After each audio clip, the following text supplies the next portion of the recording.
Hello, beautiful people out there. Welcome back once again to my YouTube channel. So, in the previous video, I've started reading a Bible, and which I've promised that I'm gonna be completing. I'm gonna be reading all the Bible from Genesis till the end. So here I am. It's the second day, and I'll be reading from the page that I've left, and that is Genesis chapter 2, which is chapter 2, verse 3. Okay. So, and God blessed the seventh day and made it holy, because on that day he rested from all the work he had done in his creation. These are the origins of the creation of the heavens and the earth, the Yahweh's account of creation.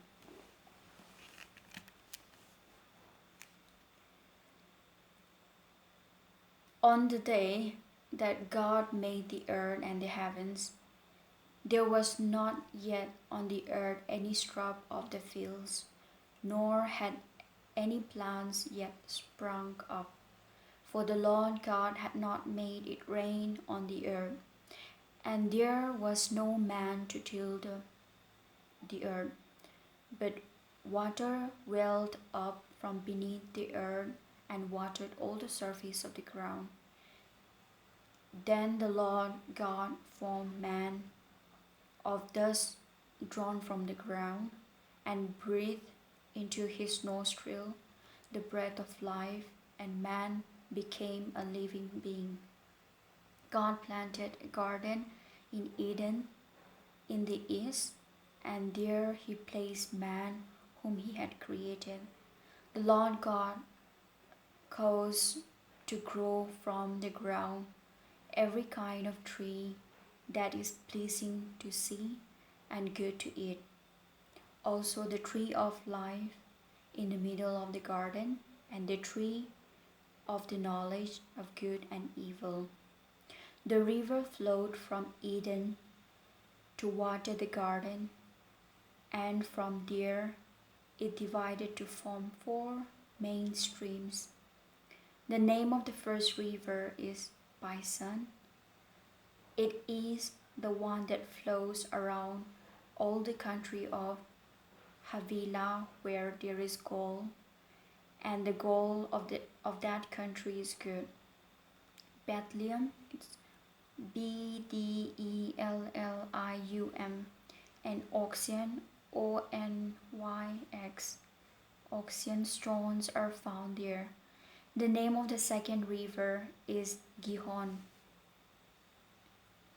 It is the one that flows around all the land of Cush. The name of the third river is Tigris.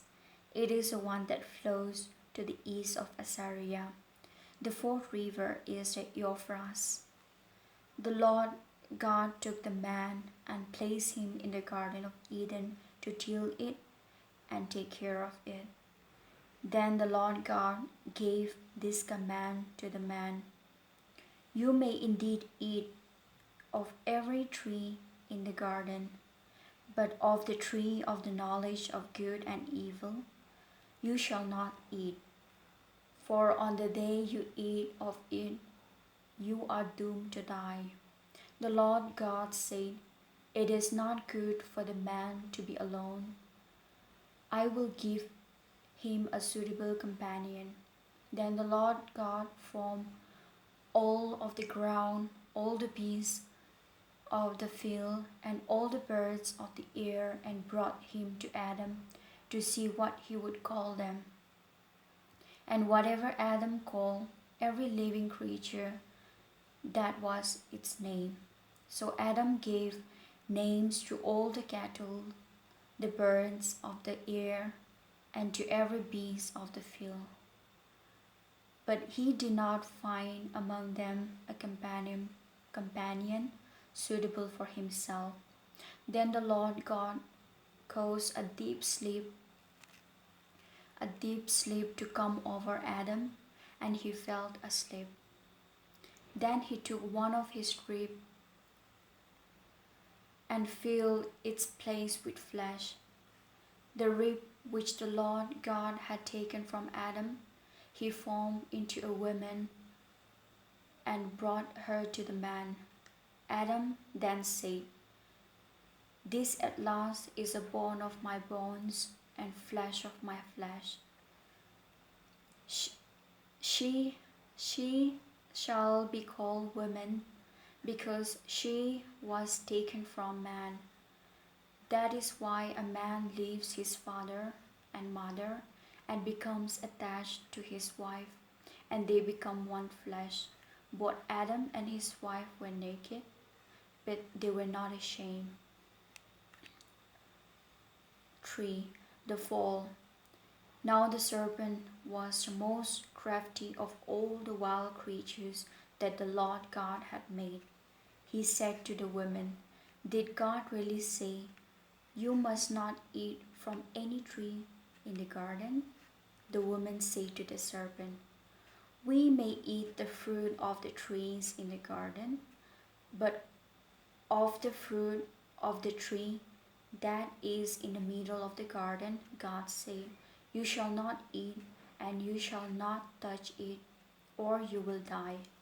The serpent said to the woman, "You will not die, for God knows that the day you eat it, your eyes will be opened and will be like gods, knowing what is good and what is bad." The woman saw that the fruit was good to eat, pleasant to the eye, and desirable for gaining knowledge. She took some and ate it. She also gave some to her husband, who was with her, and he ate it. Then their eyes were opened, and both of them realized they were naked. So they sewed leaves of a fig tree together and covered themselves.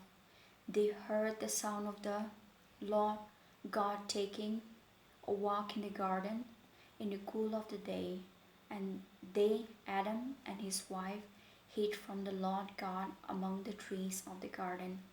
The Lord God called Adam, saying to him, "Where are you?" He said, "I heard you in the garden, and I was afraid because I was naked, so I hid."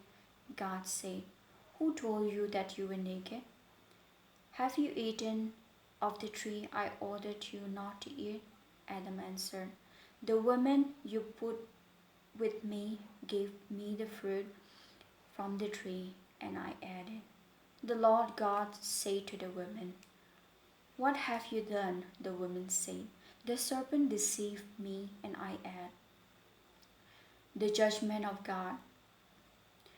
The Lord God said to the serpent, "Since you have done this, be cursing among all the cattle and all wild beasts.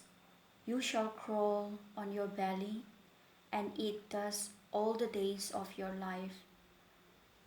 I will make you enemies, you and the woman, your offspring and her offspring.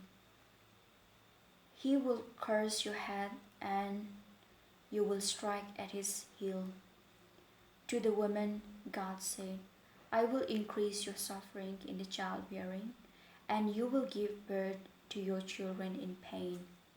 Yet your desire will be for your husband, and he will rule over you."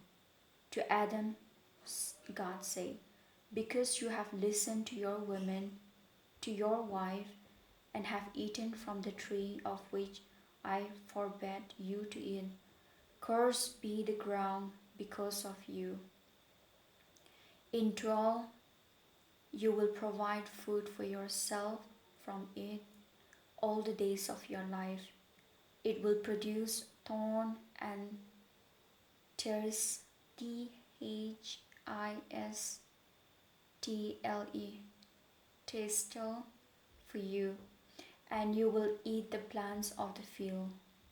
With the sweat of your face you will eat your bread until you return to the ground from which you were taken. For thus you are, and to dust you shall return. Adam named his wife Eve because she was the mother of all the living.